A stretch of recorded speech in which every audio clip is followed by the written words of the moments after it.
excuse-moi, t'arrêtes de bavarder ou je te fous dehors sans ouvrir la porte? Ok, alors expliquez-moi pourquoi quand on nous apprend à parler et marcher, et quand on arrive à l'école, on nous apprend à nous asseoir et nous taire. Parce que c'est comme ça. Alors déjà que t'as le QI de la température ambiante, et encore il fait chaud, tu ferais bien d'écouter si tu veux ton diplôme. Donc là je suis censé travailler toute ma vie pour obtenir un diplôme qui me donnera le droit de travailler toute ma vie. C'est étonnamment ça. Mais c'est pour faire un bon métier, parce que pour l'instant il y a qu'en télé-réalité que je suis prédit un avenir. Pourquoi le restant de notre vie et de notre carrière professionnelle dépend de nos années les plus immatures? Ah, je crois qu'il lag. Non, je réfléchissais. Et d'ailleurs, si la personne qui pourrait trouver le vaccin contre le cancer dans le futur n'avait pas le moyen de se payer ses études. Ah merde, quelqu'un peut le redémarrer? Attends, regarde. Monsieur? Je peux dire non? Vous êtes bien prof de géographie? Oui. Ça m'inquiète que tu te poses la question que maintenant. Alors vous m'expliquez pourquoi si je pars d'un point sur la Terre et que je vais à l'Est, j'irai toujours à l'Est, mais si je pars vers le Nord, à un moment j'irai vers le Sud. Eh ben... Et pourquoi le Nord du Sud est plus au Sud que le Sud du Nord? Et si la Terre est ronde, est-ce que ça veut dire que la personne la plus proche devant moi est également la plus loin derrière moi? Attends une seconde. Pourquoi on arrive à aller sur la Lune qui est à 400 000 km d'ici et pas au plus profond de l'océan qui est seulement à moins 11 km? Bon, c'est la fin du cours, je répondrai à tes questions une autre fois. Allez, cassez-vous. Tu vois, je t'avais dit qu'on pouvait finir plus tôt. Bon, cette année en français, on va étudier un livre. Ah, monsieur? Flemme. Ah, Timéo, t'es viré. Mais non, mais vous allez encore donner plus d'interprétation au texte que l'auteur lui-même. Mais normal, je suis prof de français. Ok, alors puisque vous êtes prof de français, pourquoi quand on dit sans doute, ça veut dire peut-être, alors que s'il y a pas de doute, ça veut dire qu'on est sûr? Bah c'est très simple, c'est parce que... c'est compliqué. Pourquoi la seule façon d'écrire incorrectement le mot incorrectement, c'est d'écrire incorrectement? Attends, laisse-moi me concentrer là. Pourquoi on dit c'est le plus beau film que j'ai jamais vu alors qu'on vient de le voir? Cerveau surchauffe. Pourquoi le mot Monopoly est constitué de deux préfixes qui s'opposent? Pourquoi les mots extraordinaire et extraordinaire ont des sens opposés? C'est parce que... Et voilà, on n'aura plus français. Allez. Au prochain. Bon, aujourd'hui en mathématiques, on va virer Timéo. Quoi? Mais j'ai rien fait. Ouais, mais c'est la prévention, j'ai pas envie que tu saboles le cours. Mais pas du tout, si je pose des questions, c'est parce que je trouve votre cours super intéressant. Arrête, tu dis ça pour me faire plaisir. Non, monsieur, je le pense. Bon, c'est vrai? Mais évidemment, c'est la première fois que quelqu'un trouve mon cours intéressant. Mais du coup, j'avais une question. Je t'écoute, Timéo. Puisque les nombres sont infinis, est-ce qu'il y aura toujours un nombre qui n'aura jamais été dit?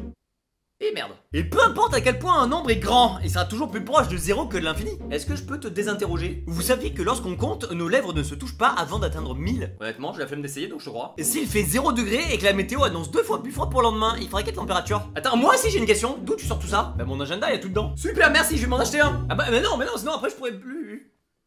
Oh merde. Bon, aujourd'hui un SVT. T'es merde, qu'est-ce que tu fais là? Eh ben je suis votre élève donc je suis en cours. Je peux pas plutôt sécher pour jouer à FIFA comme les élèves normaux? Non mais je vous en prie, faites votre cours hein. Ouais. Bon, on en était à l'univers. Vous savez qu'il est en pleine expansion. Mais dans quoi? Il s'étend dans quoi au juste? Eh ben il s'étend dans... Oh merde, ça commence. J'attends une réponse, monsieur. On va plutôt parler du corps humain. Vous savez que la seule chose qui tient votre chair debout, ce sont vos os. Et la seule chose qui tient nos os ensemble, c'est notre chair. C'est pas très logique, non? Ta gueule. Et le corps humain peut être infecté par des virus qui s'attachent à un hôte pour épuiser toutes ses ressources avant de changer d'hôte. Et comme les humains ont épuisé les ressources de la Terre et se dirigent désormais sur Mars, est-ce qu'on est des virus du coup? Bon, finalement, on va plutôt parler de nature, comme le vent. Où commence le vent? Les plantes, je voulais dire les plantes. T'as rien sur les plantes. Et si c'était les plantes qui nous cultivaient en transformant le CO2 en oxygène pour nous faire vivre, et une fois mort, on leur servait d'engrais? Bon, très bien, j'ai compris. Vous pouvez partir, y a plus cours. Super, merci monsieur. Bon, maintenant on passe au prof de philo. Va falloir sortir les meilleures réflexions de la jeune Naporsburg. Bon, aujourd'hui en philo, je vais vous faire réfléchir au sens de la vie un peu. Ah ouais? Ben moi je vais vous faire réfléchir à votre existence même. Ah bon? Et c'est un peu pour voir. Et si je pense à rien, je pense au fait de penser à rien, donc je pense à quelque chose. Ah, vous voulez qu'on parle des pensées? Est-ce que vous savez qu'on pouvait pas prédire notre prochaine pensée? Parce que si on le fait, on y pense déjà. Ouais.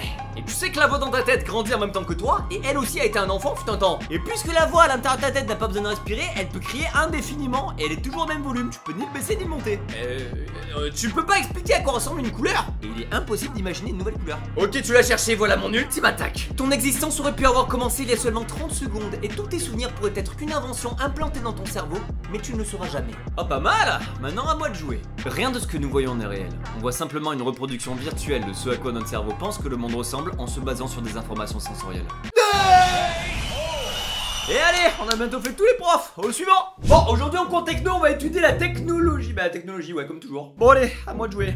Monsieur? Oui? Oh non, putain, pas toi. Puisque les matériaux qui composent la technologie d'aujourd'hui existent depuis toujours, alors est-ce que les hommes préhistoriques auraient pu avoir des iPhones s'ils avaient su mettre les bons matériaux dans le bon ordre? Tu veux pas qu'on reprenne le cours plutôt? On en était aux erreurs informatiques. Mais monsieur, les erreurs informatiques n'existent pas. Les machines ont été construites par l'homme, donc les erreurs sont humaines, non? Et si on parlait plutôt des programmes? Ah bah ça tombe bien monsieur, j'avais une question. Est-ce qu'un programmeur a programmé le programme que les programmeurs utilisent pour programmer les programmes? Et si on parle de, je sais pas, de téléphone? Puisque le son n'est que des vibrations de l'air, alors est-ce que techniquement notre téléphone est toujours en mode vibreur? Et si on parle de la création du premier téléphone? Il n'y avait pas de vibreur ni de sonnerie à l'époque.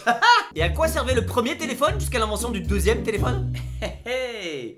Tu veux pas juste nous laisser enseigner? Bon, on va pouvoir commencer le cours de sport. Timéo, elle est où ta tenue? Bah moi j'ai pas besoin, hein, vous allez voir. Ok, alors aujourd'hui on va faire piscine. Mais monsieur, si une personne qui a un seul bras nage dans une piscine, est-ce qu'elle tourne en rond? Putain sérieux, même en sport Timéo? Ah je suis désolé mais j'ai dit que je ferais toutes les matières. Et tu penses vraiment pouvoir me faire bugger sur le sport?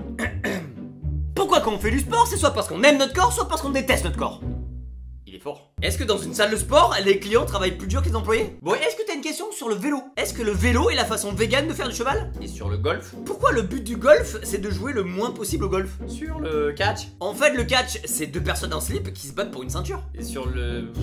Et est-ce que... Allez, on passe au prochain prof. Bon, aujourd'hui en musique, on va faire de la flûte. Je déteste mon métier. Mais monsieur, si vous détestez votre métier, pourquoi vous le faites? Ah bah ouais, c'est pas con ça. Bon bah je démissionne. Ah non, mais attendez, je vous ai pas fait bugger. Ah bah oui, c'est vrai. Bah vas-y, je t'écoute. Puisque l'art est la façon dont on décore l'espace, est-ce que la musique est la façon dont on décore le temps? Et c'est à la fois beau et énervant comme question. Est-ce qu'une partition de musique est techniquement la recette d'un son? Eh ben, je comprends mieux pourquoi tout le monde te déteste. Puisque la musique nous fait bouger, changer d'humeur et nous rappelle des souvenirs, est-ce qu'on peut dire qu'elle nous contrôle l'esprit? Eh ben... Et puisque la musique n'est que des vibrations de l'air, alors est-ce que les musiciens sont techniquement des maîtres de l'air? Et si la musique... Monsieur? Bon, bah j'imagine qu'on peut y aller. Bon mais sans deck, qui a cours d'art plastique dès la rentrée? Mais vous? Oui merci madame, c'était ironique. De toute façon tu veux faire quoi à la place? Aller à la cantine pour prendre des plans en photo comme les débiles de ton âge? Alors vous vous moquez des gens qui prennent en photo leur nourriture, mais au Moyen-Âge les plus grands artistes peignaient des fruits je crois, non? C'est pas faux mais l'art est subjectif. Et on va noter sur quoi en cours du coup? Bah sur la qualité de votre travail. Mais je croyais que l'art était subjectif, donc la qualité aussi non? Ouais bah écoute-moi bien. Si j'avais de la répartie je t'aurais répondu. Et vous critiquez la cantine mais c'est 1000 fois plus stylé que l'art plastique. Alors madame, je crois que votre fils est devenu fou, il raconte n'importe quoi. Quasiment tous les arts font appel à la vue et à l'ouïe, alors que la cuisine est la seule forme d'art à faire appel au sens du goût et de l'odorat. C'est qu'il a raison le con. Depuis quand t'es intelligent? Depuis que vous avez le niveau pour vous en rendre compte. Bon allez, j'en tourne aux jeux vidéo moi. Attends, tu vas pas me dire que les jeux vidéo c'est de l'art quand même. Alors, le speedrunning est l'air de passer un temps incroyablement long à jouer à des jeux vidéo en apprenant à y passer le moins de temps possible. Voilà, parfait. Alors, qui pourra Viva? Oh, c'est à peine la rentrée, on a déjà cours avec un prof qui pue de la tronche, on dirait il a mangé un sandar. Eh, je vous entends, hein, je vous rappelle que je suis prof d'histoire, donc je suis obligé de puer de la gueule, c'est dans ma fiche de poste. Eh, psst, tu veux savoir comment ne plus jamais avoir cours d'histoire? Bah, non. Ah, ok, bah dommage. Mais t'es con ou quoi? Bien sûr que oui. Tiens, tu prends ça et t'as juste à lire les questions. Bon, vous avez fini de discuter tous les deux ou je vous fais sentir mon haleine? Non, mais j'avais une question. Ouais, je t'écoute. En fait, il est impossible pour un manuel d'histoire d'être parfaitement à jour. Eh ben... Et putain, c'est si vrai. Est-ce que dans le passé, il y avait plus de futur que maintenant? Je sais pas, ça me paraît à la fois logique et pas logique. Pourquoi quand on pense aux guerres mondiales, on les imagine en noir et blanc alors qu'on imagine la Rome antique et le Moyen-Âge en couleur? Eh ben parce que j'en ai aucune putain d'idée. Et si la réincarnation existe, on a peut-être déjà étudié notre ancien nous en cours d'histoire du coup. Stop, c'est bon, je démissionne. Et comme ça maintenant, je pourrais me brosser les dents. Bonjour et bienvenue à tous, je serai votre prof de maths cette année. Alors est-ce qu'il y a des élèves que je reconnais? Eh bonjour monsieur, toujours la même chemise? Ah non, pas toi. Eh bah si, moi. Ok, alors excusez-moi une seconde, je reviens. Aidez-moi! Allons, calme-toi. Putain, mais t'es qui toi? La prof d'art plastique, ça fait 10 ans que je suis ici. Ah oui, c'est pour ça. Bon, y'a pas un vrai prof pour m'aider là? Ah bah nickel. Ouais, je suis là, moi, y'a quoi? J'ai encore Timéo dans ma classe cette année? Attends une seconde. Oh non, je l'ai aussi! Attendez, mais je crois qu'on a tous Timéo dans notre classe? T'es qui toi? Le prof de musique, ça fait 5 ans que je suis là. Ah bah oui, c'est pour ça. Bon, et les vrais profs, vous avez Timéo ou pas? Eh ben super, t'inquiète pas, on s'y fait vite. Oh non, je l'ai aussi. Ah, c'est pareil pour moi. In English, please! Mais TG, toi, on a tous Timéo ou quoi? Faut trouver une solution là! Et si on allait voir le directeur? Je suis le prof de sport. Ah ok, mais t'as raison, faut aller le voir et faire virer Timéo. Mais après tout, qu'est-ce qu'un Timéo? Oh ta gueule. Oui, tout de suite. Monsieur le directeur, on a besoin de vous. Je vous écoute. C'est à cause d'un élève. Il a couru dans les couloirs, le FDP. Il est viré. Ah non, mais c'est pas ça, hein. Bon, bah s'il y a pas d'un camarade, mettez-lui un mot d'un gardé, on n'en parle plus. Non, en fait, c'est nous qui l'agresse. Ok, mais c'est qui? C'est Timéo. Non, je veux dire, vous êtes qui? C'est la prof d'art plastique, monsieur. Ok. Et toi, t'es qui? Allez, j'abandonne. Monsieur, c'est urgent. Timéo est le pire élève qu'on ait jamais eu, faut le faire virer. C'est impossible, malheureusement. Je ne peux virer que des élèves qui portent des mini-shorts ou des crop-tops. Ouais, les meufs, quoi. Bon, allez, tout de suite les grands mots. Mais oui. Mais comment on peut faire pour le virer alors? Wow! Vous pouvez vous reculer de 1 ou 200 mètres? Et si on lui faisait passer un conseil de discipline? Ok, mais il y a un problème. Lequel? On pourrait lui faire passer un conseil de discipline, mais j'ai grave la flemme. Il est sérieux lui? Bon, vous inquiétez pas, on s'occupe de lui faire passer le conseil. On se réunit tous et on lui clash la gueule. Bon bah ok, si c'est vous qui gérez ça, ça me va. Allez, amenez-le dans mon bureau. Bon, ça fait 2 épisodes que le prof est parti. Vous croyez qu'on peut sortir?